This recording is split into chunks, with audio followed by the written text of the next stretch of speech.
So I think we just like each other and we trust each other as well.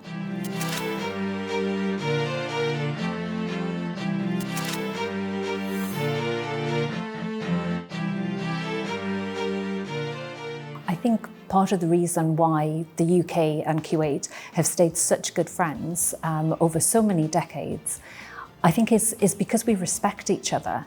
We have different views on things, our cultures are different, our environment is very different, but we don't feel that we have to agree on everything, we don't feel that we have to be the same. I think we appreciate each other's differences. I love hearing the stories from Kuwaitis who choose to spend their holidays in the UK or are buying properties there.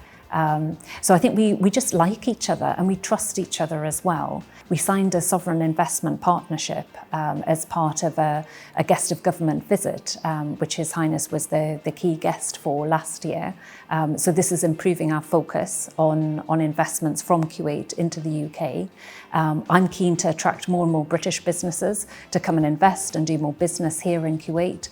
And of course, the young people are very important to our relationship. We had a lovely Defence alumni dinner in the grounds of the British Embassy, bringing together Kuwaiti armed forces personnel who had graduated from different military institutions in the United Kingdom. So that was a nice networking alumni event. Ultimately, the more likely it is that people will hear the truth. So if people have freedom of movement, are able to talk to different people, are able to get out and about, have first-hand accounts and verify information, it's much more likely that we will get higher quality factual reporting as members of the public. So I think it's very important in terms of the integrity of the news stories that come back.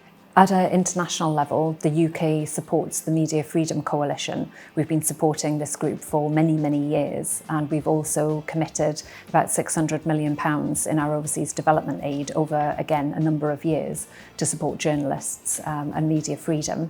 In the United Kingdom, we have a national action plan to help ensure the safety of journalists, which is something that we take very, very seriously, as well as giving people access to different sources, different areas. We need to make sure that their safety is looked after as well. I see the journalists here working incredibly hard. You seem to be up very early in the morning and working very late at night, but you're kind of ever present, whatever's going on. There's always at least one of you there to cover and feed back to people. So I guess in terms of being able to get to lots of different events and be able to cover that for the people, that's certainly what I see. It's this almost sort of never sleeping cadre of journalists who work incredibly hard here. So the UK and Kuwait have always worked very closely together on security and on defence matters. Quite aside from what's going on in the region, you know, there are severe challenges now, but even during calmer periods of time, we've always worked very closely together on military training and also on military education. My recommendation for the summer would be spend it in somewhere in the UK, not necessarily London. I mean, London is beautiful, there's so much to do, but there are lots of other parts of the United Kingdom that I would encourage people to explore. Scotland is beautiful in the summer, a little bit cooler as well, especially if you go up to the Highlands. Wales has beautiful, beautiful countryside of people like hiking and walking in the mountains. And of course, I'd like to say a very warm thank you to Al Jurida for offering me the opportunity to give this interview today.